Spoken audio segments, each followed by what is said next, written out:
안녕하세요. 저는 40대 중반의 여성이고 현재 연년생으로 아이 둘을 낳아서 키우고 있습니다. 젊었을 때는 몰랐는데 저도 나이를 먹고 삶을 살아가다 보니 사람 인생 바뀌는 것은 한순간이더군요. TV에서만 보던 일들이 저에게도 일어나게 될 줄 누가 알았겠어요.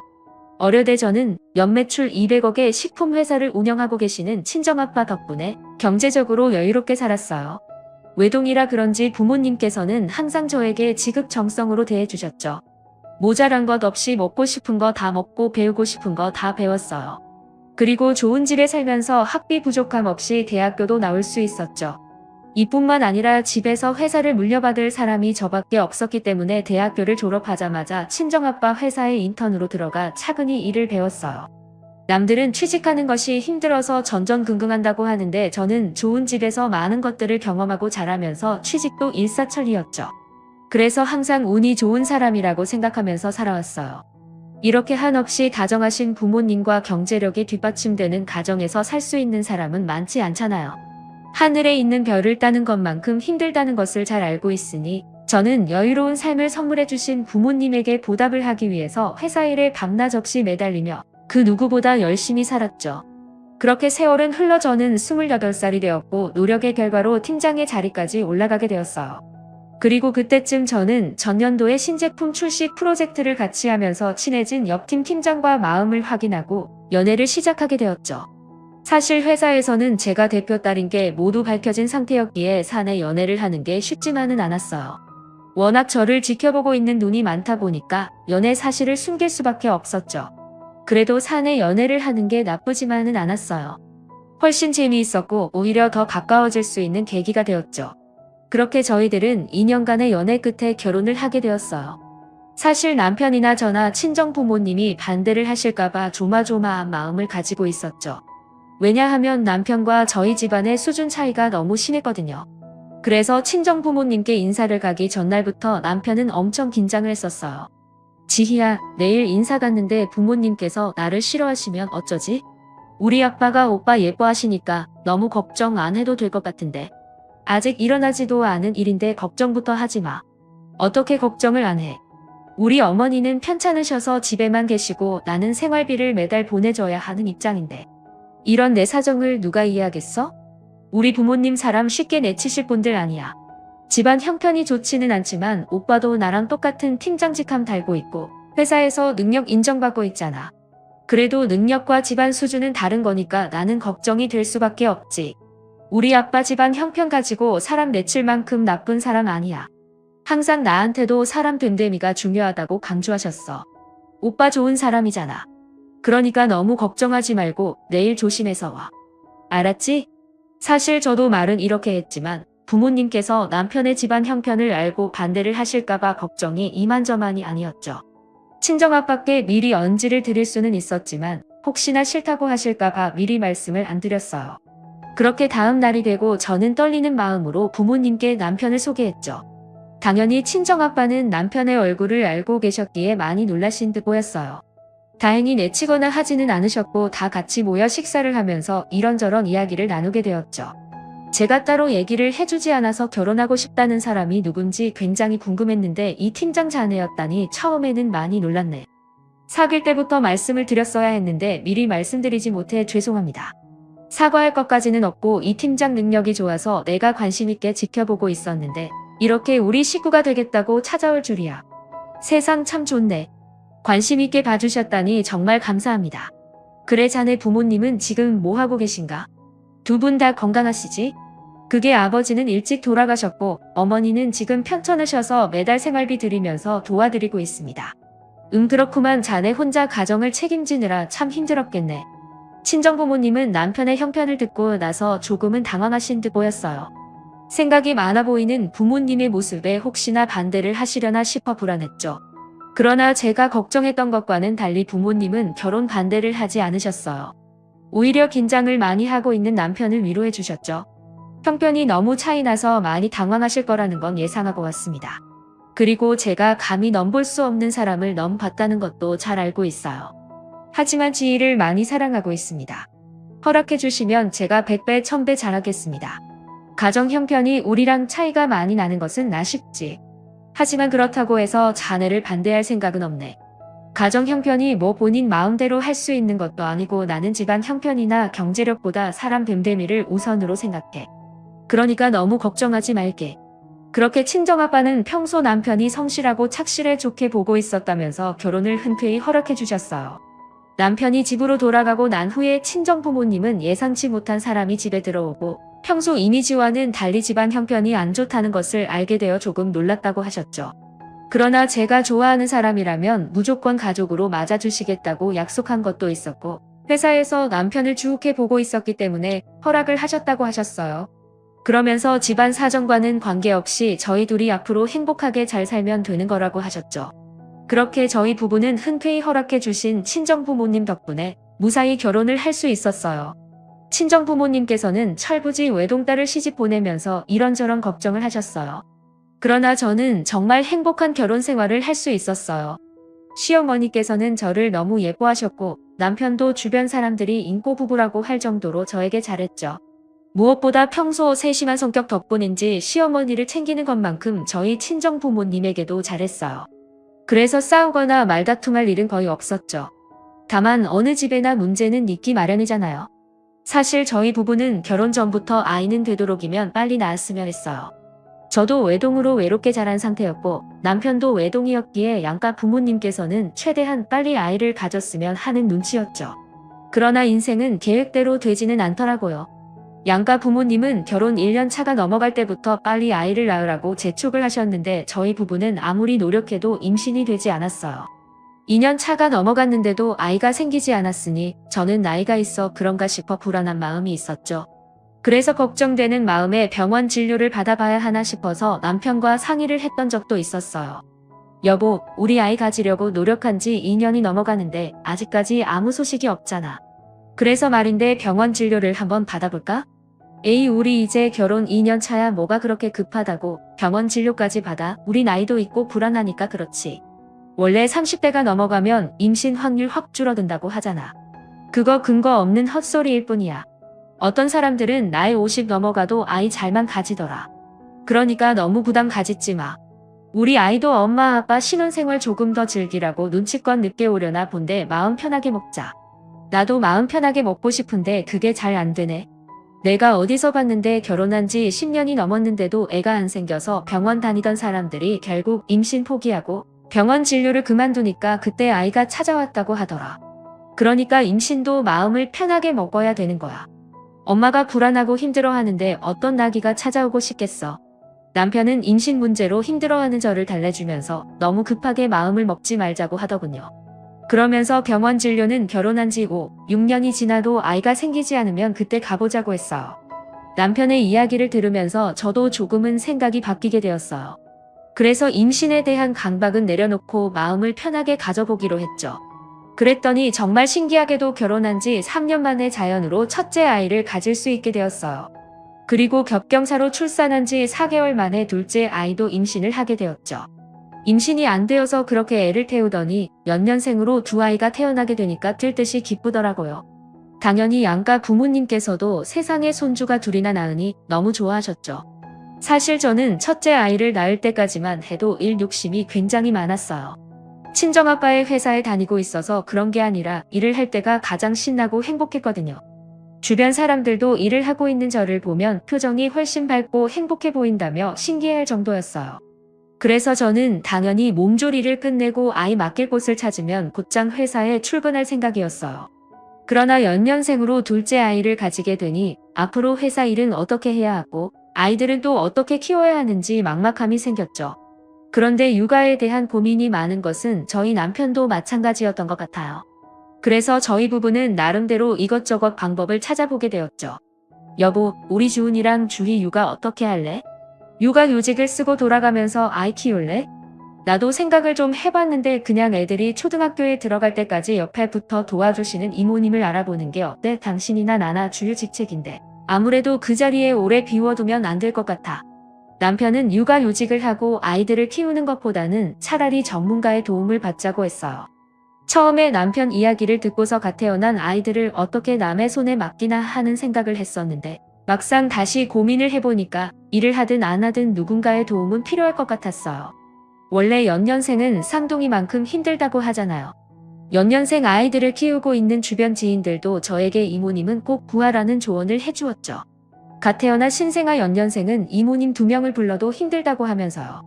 그래서 저는 고민 끝에 남편 말대로 육아를 도와주실 수 있는 이모님을 알아보게 되었어요. 주변 말을 들어보니 좋은 이모님 구하는 것은 하늘의 별 따기라고 하더라고요. 그래서 걱정이 이만저만이 아니었는데 운이 좋았는지 저는 어렵지 않게 금방 좋은 이모님을 모실 수 있었어요. 그러나 집에 갓난아기가 둘이 있다 보니 이모님을 모셨음에도 도저히 일을 할 수 있는 상황이 아니었어요. 그래서 이 일을 어떻게 해야 하나 고민이 정말 많았죠. 무엇보다 저는 아이들을 완벽하게 잘 키워내고 싶은 마음이 있었어요. 그래서 몇 달을 고민하다가 저는 좋은 엄마가 되기 위해서 회사를 포기하고 전업주부가 되기로 했죠. 그렇게 저는 일을 그만두기로 마음을 먹고 난 다음 남편과 친정아빠에게 이 문제를 상의하게 되었어요. 저 회사 그만둘까요? 집에 이모님을 들였어도 주은이랑 주희가 연년생이라서 제가 옆에 있어야 할 것 같아요. 여보, 갑자기 그게 무슨 소리야? 회사를 그만두겠다니? 당신 일 욕심 많은 사람인데 괜찮겠어? 그래 지희야. 당장 회사 나오기 힘들면 육아휴직을 쓰면 되잖아. 그러니까 조금 더 고민해보고 신중하게 결정해라. 나중에 후회하지 말고. 아니에요.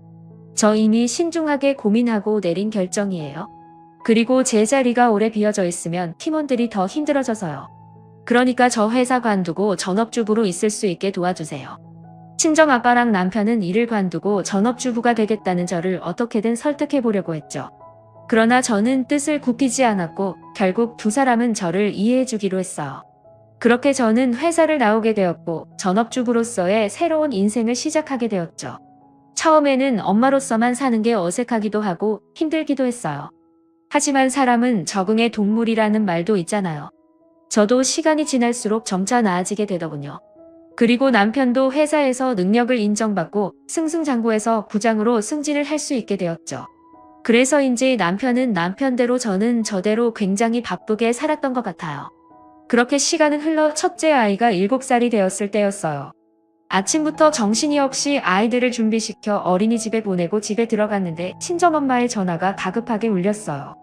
지희야, 너 지금 당장 병원으로 좀 와라. 갑자기 병원을 왜? 엄마, 혹시 신장이 더 나빠진 거야? 내가 아니고 내 아빠가 회사에 갔다가 갑자기 뇌출혈로 쓰러져서 의식이 없어. 그래서 지금 수술 들어갔는데 의사 선생님 말씀을 들어보니 상황이 많이 안 좋은가 봐. 뭐라고? 알았어, 엄마. 내가 애들 데리고 바로 갈게. 친정아빠가 쓰러진 후 상황이 좋지 않다는 이야기를 듣고 난 후 뭐부터 해야 할지 머릿속이 하얘지더군요.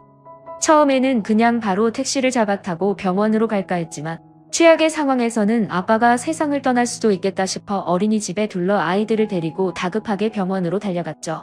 그렇게 병원에 도착을 해보니 정말 친정아빠가 의식 없이 누워 계셨어요. 의사 선생님께 언제 깨어낼 수 있냐고 물었더니 이미 골든타임을 놓친 후 병원에 오셔서 상황을 지켜봐야 할 것 같다고 했죠. 그래도 친정엄마와 저는 희망을 놓지 않았어요. 매일 같이 병원을 찾아 지극정성으로 간호했죠. 그러나 친정아빠는 아무리 노력을 해도 도무지 깨어날 생각을 하지 않더라고요. 사실 친정아빠가 누워있을 동안 투자자들은 하나둘씩 병원을 찾아 상태를 확인했어요. 겉으로는 병문안을 왔다고 하지만 하나같이 한숨을 쉬고 얼굴이 어두운 게 왠지 모를 불안감이 밀려왔죠. 그렇게 한 달가량의 시간이 지났을 때 친정아빠와 가깝게 지냈던 투자자 중 한 명이 병원에 찾아왔어요. 어렸을 적에 저도 아저씨라고 부르면서 잘 따랐던 사람이었죠. 갑자기 밖으로 불러내셔서 무슨 일인가 했는데 저에게 할 말이 있어서 오셨다고 하더라고요. 제이야, 마음 단단히 먹어라. 아무래도 회사에 칼바람이 불 것 같다. 네? 그게 무슨 말씀이세요? 아저씨 칼바람이라니요. 내가 최대한 막아보려고 했는데 투자자들 반발이 너무 심해. 내 아빠 계속 이 상태면 조만간 대표 자리에서 내려와야 할 수도 있을 것 같다. 내일 오후에 이 문제로 회의를 하겠다고 하는데 내가 와서 투자자들을 달래든지 다른 조건을 내세우든지 해야 할 것 같아. 네? 아무리 그래도 저희 아빠가 창업주이고 오랜 시간 동안 청춘 다 바쳐서 회사를 이끌어왔는데 한 달 만에 대표 자리에서 내려오라니 이건 너무하잖아요. 1년을 누워 있었던 것도 아니고 고작 한 달이에요. 알아, 내가 왜 모르겠니? 정말 한숨만 나오는 절망적인 상황이었죠. 친정아빠는 도무지 깨어날 기미가 보이지 않았고 대표 자리에서 억울하게 내려오지 않도록 제가 투자자들을 설득하는 방법밖에 없었어요. 그렇게 다음 날이 되었고 저는 친정아빠와 친하게 지내시는 투자자분과 함께 회사 회의실로 들어가게 되었죠. 이후 회의가 시작되었고 투자자들은 큰 소리를 내면서 크게 반발하기 시작했어요. 지금 대표가 한 달 동안 일어나지 못하고 있어요. 언제까지 회사의 대표 자리를 비워둘 겁니까? 지금까지 일어나지 못했으면 우리도 얼른 새로운 대표 찾아서 세워야 해요. 투자자님들의 마음은 제가 잘 알고 있어요. 하지만 저희 아빠가 1년을 누워 있었던 게 아니잖아요. 고작 한 달이에요. 분명히 일어나실 테니까 조금만 양해해 주시고 기다려 주시면 안 될까요? 뭘 양해하고 기다려요? 대표가 내 치료로 쓰러져서 일어나지를 못하고 있는데 회사를 새로 이끌어갈 사람을 찾는 게 당연한 순리고 철저인 거죠. 투자자님들의 뜻은 알겠습니다. 하지만 이 회사 저희 아빠가 창업주이고 청춘 다 바쳐서 이끌어온 곳이에요. 그래서 모르는 사람한테 대표 자리 넘겨줄 수는 없어요. 그러니까 조금만 양해해서 대표 교체 대신 대표 대리 체제로 해주시면 안 될까요? 제가 회사 경험도 있고 하니까 아빠 대신 대표 대리로 업무를 보겠습니다. 그건 더 안 될 말이죠. 따님분은 7년 전에 회사 그만두지 않았습니까? 7년 넘게만 보던 사람이 어떻게 회사를 운영하겠어요? 아시겠지만 저 회사 다닐 때 능력 좋다는 소리 많이 들었어요. 대표 자리만 지켜주시면 제가 죽을 만큼 노력해서 대표 대리 수행하겠습니다. 아무리 회사 다닐 때 능력이 좋다고 했어도 이건 아니죠. 저희 투자금이 걸린 문제인데 7년 전에 회사 그만둔 사람을 뭘 믿고 쉽게 대표 자리를 내주겠습니까? 남한테 회사 빼앗기는 게 싫은 거라면 차라리 이 부장이 대표 자리 맡게 하는 건 어떻습니까? 저희 아빠가 돌아가신 것도 아닌데 대리로 업무 수행하는 것도 아니고 대표로 승진을 시키자는 건가요? 아무리 제 남편이지만 그건 아닌 것 같습니다. 투자자들의 성화에 저는 대표 대리를 보겠다는 제안을 했었죠. 그러나 투자자들은 제 말을 귓등으로도 듣지 않았고 7년 동안 집에서 애나 보던 사람이 대표 대리를 맡는 것은 안 될 일이라면서 난리를 쳤어요. 사실 저는 살면서 육아를 위해 회사를 나온 것을 단 한 번도 후회한 적은 없었어요. 그러나 친정아빠 일을 겪으면서 처음으로 회사를 그만둔 것에 대한 후회가 생기더군요. 만약 제가 회사를 꾸준히 나가서 능력을 키우고 승진을 했다면 애초에 이런 일도 일어나지 않았을 테고 대표 대리 수행도 제가 맡도록 조치를 해줬을 테니까요. 그러나 이미 저는 회사를 관둔 상황이었으니 투자자들의 말을 따를 수밖에 없는 입장이었죠. 그렇게 한참을 투자자들 사이에서 이런저런 이야기가 오고 갔어요. 그런데 몇 명의 투자자들이 계속해서 남편이 대표가 되어야 한다며 우기더군요. 저는 그건 안 된다면서 반대를 했지만 애초에 법인 회사였기 때문에 지분이 없는 제 의견은 묵살이 될 수밖에 없었죠. 결국 투자자들 말대로 남편은 대표로 승진을 하게 되었어요. 정말 당황스러운 일이었지만 그래도 생판 모르는 남에게 넘기는 것보다는 남편이 대표가 된 게 오히려 다행이라는 생각이 들었어요. 그런데 정말 황당하게도 남편은 대표가 되고 나서 완전히 태도가 바뀌었어요. 시어머니도 예전과는 다르게 저를 대하기 시작하셨죠. 예전에는 손에 물 한 방울 묻지 않도록 하고 부엌에는 발도 붙이지 못하게 하셨어요. 그런데 남편이 대표로 승진을 하자 순식간에 저를 거지 취급하는 것은 물론이고 남편 돈 빼먹는 거머리라는 막말을 하시더군요. 게다가 시집살이를 정말 심하게 시키셨어요.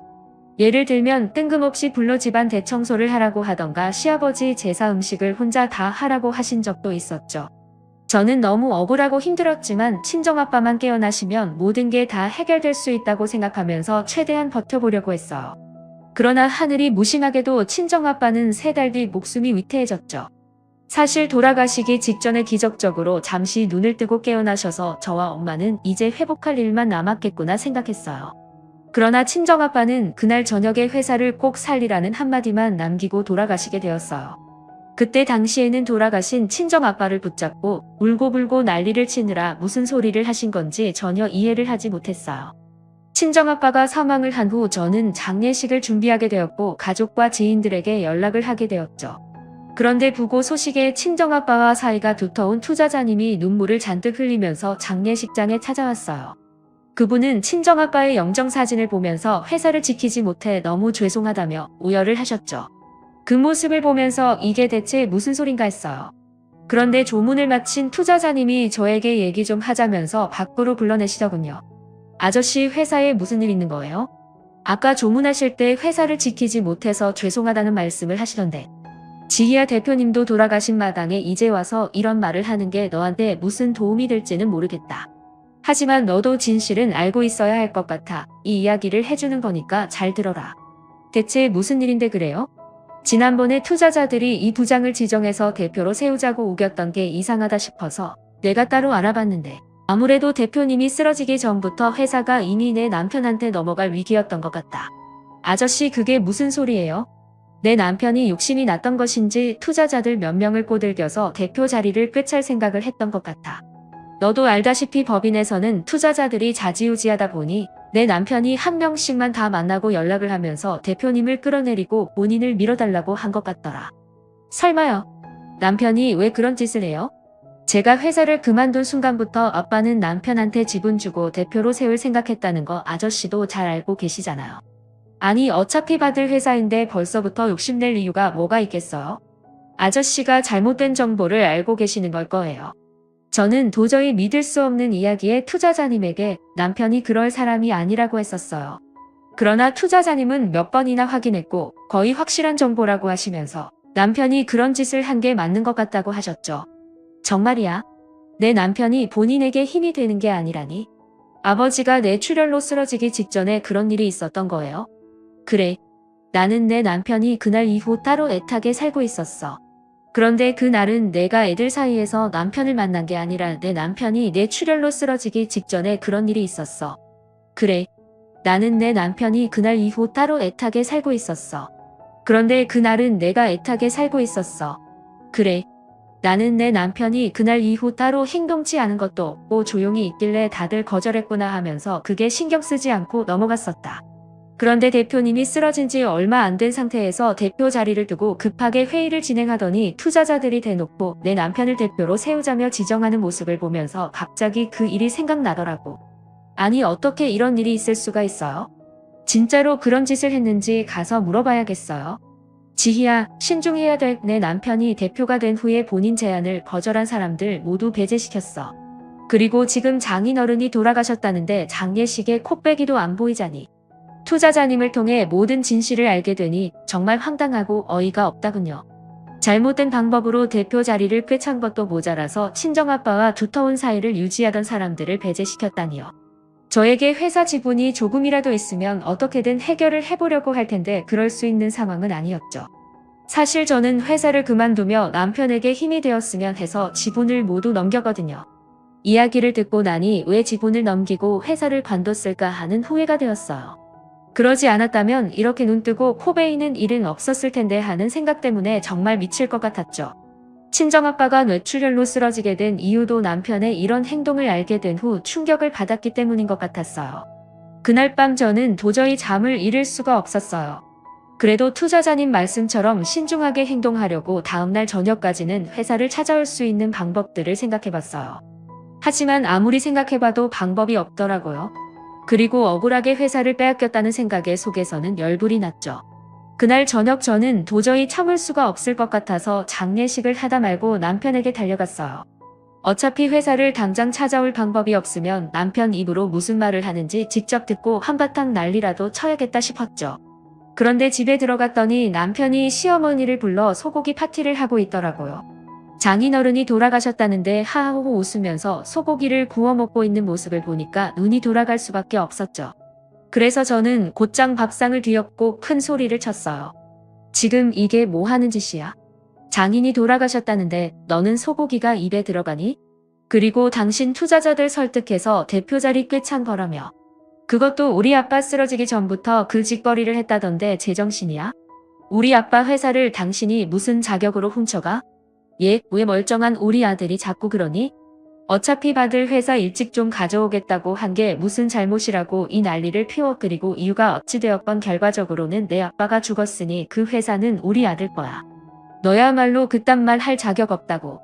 그래, 우리 엄마 말이 다 맞아. 어차피 당신이 회사를 나간 순간부터 내가 대표 자리에 올라갈 예정이었어. 어차피 내 자리였다고. 뭐라고? 이래서 머리 검은 짐승은 거두는 게 아니라고 하는 거구나. 우리 아빠가 당신을 얼마나 믿고 좋아했는데 은혜도 모르고 이딴 짓을 해. 당신 때문에 우리 아빠 뇌출혈 와서 돌아가셨어. 이거 어떻게 책임질 거야? 책임 같은 소리 안 해. 아이 증거 있어. 그딴 말 할 거면 증거 가지고 와서 해. 너 자꾸 헛소리 하지 말고 온 김에 이 서류에 사인이 나고 가. 남편은 방으로 들어가 이혼 서류를 가지고 왔고 그걸 저에게 던지면서 사인하고 나가라고 했어요. 친정아빠 장례식을 하고 있으니 예의상 조금 지나서 얘기할까 했었지만 이왕 일이 이렇게 됐으니까 빨리 얘기 끝내고 이혼 서류에 제출하자고 하다군요. 이혼만 해주면 친정엄마 병원비는 본인이 부담을 하겠다면서요. 사실 저희 친정엄마가 계속 투석을 받아야 하는 상황이에요. 그래서 꾸준히 돈이 들어갔는데 남편은 그것을 빌미로 이혼을 하자고 한 것이었죠. 그러나 저는 끝까지 버텨보려고 했어요. 그랬더니 남편은 본인에게 여자가 생겼고 곧 재혼할 생각이라면서 이렇게 버티면 결국 초라해지는 것은 제가 되지 않겠냐며 얼른 사인하라고 재촉을 해댔죠. 시어머니도 옆에서 지금 사인하지 않으면 애들은 본인이 데려와 키우겠다면서 애들 놓고 쫓겨나 평생 얼굴을 보고 싶지 않으면 빨리 사인하고 나가라면서 제 손을 잡아당겼어요. 저는 결국 아이들과 친정엄마 때문에 억지로 도장을 찍고 그 집을 나올 수밖에 없었죠. 그리고 그 집을 나오면서 꼭 제대로 복수를 하겠다는 다짐을 하게 되었어요. 그렇게 이혼 후 1년 정도의 시간이 지났죠. 저는 당장 먹고 살 길이 막막해져서 집 주변 식당에서 아르바이트를 하게 되었어요. 그런데 어느 날 노신사 한 명이 제가 일하는 식당으로 들어오더니 제 이름을 부르며 그 사람이 맞냐고 묻더라고요. 그래서 누구시냐고 했더니 본인은 이전 시어머니의 전남편, 즉 전남편의 친아버지라고 했어요. 처음에 저는 노신사의 말을 믿지 못했죠. 이전 시아버지는 분명 일찍 돌아가셨다고 했고 시댁에서 제사 지내는 모습을 매년 봤거든요. 죄송한데 사람을 착각하신 것 같아요. 저희 이전 시아버지는 일찍 돌아가셨다고 했거든요. 전 남편이 이정우 맞죠? 제가 개미 되는 사람입니다. 아마 그 집에서 제 아버지 제사를 지낸 것 같네요. 못 믿겠으면 내가 사진을 한 장 가지고 왔으니 한번 봐요. 노신사는 저에게 오래된 사진 한 장을 보여줬어요. 자세히 보니 이전 시어머니와 결혼식을 올린 사진이었죠. 오래된 사진이었지만 이전 시어머니의 얼굴이 변한 게 거의 없어서 한눈에 알아볼 수 있었어요. 노신사는 제가 전 남편과 이혼을 했다는 소식을 듣고 나서 어디서 뭘 하는지 저를 찾기 위해 가진 노력을 다했다고 했죠. 저는 이해가 되지 않았어요. 이혼하고 잘 살고 있는데 이제 그 집과 관계도 없는 저를 왜 찾았나 싶었죠. 그래서 영문을 모르겠다는 표정을 짓고 있었어요. 그런데 그 노신사는 갑자기 제 손을 꽉 잡더니 이상한 말을 꺼내더군요. 저랑 복수극 한 편 찍으실래요? 나도 그들에게 제대로 복수를 하고 싶거든요. 네? 그게 무슨? 저는 이게 대체 무슨 일인가 싶었어요. 뜬금없이 찾아와서 복수극 한 편 찍자니 정말 황당하게 짝이 없었어요. 그런데 이야기를 자세히 들어보니 그 노신사에게도 그럴 만한 사정이 있었더라고요. 제가 영자랑 살 때 많이 아팠거든요. 그런데 영자랑 정호랑 어떤 남자 한 명을 데리고 오더니 돈이 없는 사람이랑은 살 수가 없다면서 그 남자랑 새 인생을 시작하겠다고 하더라고요. 그러면서 병원비로 쓸 돈을 위자료라고 하면서 홀라당 가져가 버렸어요. 그렇게 저는 버려지게 되었고요. 네? 어떻게 그런 일이? 그럼 이후에 돈 한 푼 없이 어떻게 하셨어요? 병원에서는 억지로 퇴원을 시키려 하고 저는 돈 한 푼 없으니 결국 친척들에게 도움을 요청할 수밖에 없었죠. 하지만 아무도 도와주지 않아서 치료를 포기하려고 했어요. 그런데 그때 다행히 형이 소식을 듣고 아픈 걸 왜 이제야 얘기하냐면서 도와줬어요. 그렇게 저는 형 도움을 받아 악착같이 치료를 받아서 완치 판정받았고요. 노신사는 그날 이후 이전 시어머니와 전 남편에게 복수를 하겠다는 생각을 하면서 살아왔다고 했어요. 퇴원 후 일단 돈을 많이 벌어야겠다는 생각이 들었다고 했죠. 왜냐하면 그 두 사람은 돈에 눈이 먼 자들이니 복수 방법도 돈밖에 없다 판단했기 때문이라고 했어요. 그래서 노신사는 원양어선도 타고 일용직 일도 하면서 되는 대로 한 푼 두 푼 모았다고 했어요. 그런데 악착같이 돈을 벌고 있던 와중에 딸을 홀로 키우던 형이 사고로 돌아가셨다는 연락을 받게 되었다고 했어요. 그래서 노신사는 형 딸, 즉 고등학생이던 조카를 걷어 본인 딸처럼 데리고 있게 되었다고 했죠. 그리고 형의 재산 일부를 정리해 본인 돈을 보태 투자를 하면서 조금씩 돈을 불리기 시작했다 했어요. 처음에는 소액 투자로 시작했는데 다행히 본인이 보는 눈이 있는 것인지 지금은 큰 돈을 가지고 놀게 되었다고 했죠. 그렇게 몇 년이 지나고 노신사의 상황을 모두 알고 있는 조카는 복수를 도와주겠다며 저희 친정아빠 회사의 회계팀에 들어가 일을 하게 되었다고 했어요. 그리고 얼마 전에 조카를 통해서 듣게 된 소식이 하나 있다고 했죠. 자꾸 이름 모를 유령 회사라 돈이 흘러나가는 것을 봐서는 대표가 회사 돈을 횡령하는 듯 보인다고 했다더군요. 그러면서 얼마 전에 그 내역을 노신사에게 보내줬다고 해요. 정말 황당하더라고요. 횡령까지 할 줄은 생각도 못했는데 진짜 간도 크다는 생각이 들었어요. 노신사는 본인의 사정을 설명한 후 앞으로의 계획을 이야기하기 시작했어요. 저는 투자할 돈을 대줄 테니까 제이씨가 저 대신 투자자로 나서주세요. 네? 제가 투자자를요? 아, 네. 그 회사 아빠 회사라고 하지 않았나요? 나중에 되찾으면 제이씨가 투자자로 나서야지요. 투자자들이 대표 딸이라는 것을 알게 되어야 회사 찾는데 유리하지 않겠어요? 그렇긴 하지만 저는 투자를 해본 적도 없고 어떻게 해야 할지도 모르는데요. 그게 어렵지 않을 테니 걱정 마세요. 분명 제이씨가 큰 돈을 투자하게 되면 다른 투자자들도 그 사람이 누군지 관심을 가질 거예요. 그렇게 해서 투자자들이랑 연결이 되면 제이씨는 비자금 내역을 보여주면서 대표가 횡령을 했다고 고소를 하자 해요. 제가 듣기로는 아빠 쪽 투자자들은 다 내쳤다고 하더라고요. 그럼 모두들 전 남편 편일 텐데 고소를 하겠다고 할까요? 아무리 정론 편이라고 해도 투자자들 입장에서는 증거물도 있는 데다가 본인 돈이 걸려있으니 고소 안 하겠다 나올 수는 없죠. 정말 그럴까요? 예, 분명히 횡령 사실을 알게 되면 투자자들은 난리가 날 테고 저놈은 대표직을 내려놓아야 하겠죠. 당연히 처벌도 받을 테고요. 그리고 투자자들 중 몇 명은 제이씨가 회사 창업주 딸이라는 것을 알 테니 어쩌면 회사도 되찾을 수 있을 거예요. 저는 노신사의 말대로 복수를 한번 해보기로 했죠. 시간이 많이 지나도 어떻게든 회사를 되찾아오려고 했었기에 이게 기회다 싶었거든요. 그렇게 저는 노신사에게 돈을 받아 그 돈을 친정아빠 회사에 투자를 하게 되었어요.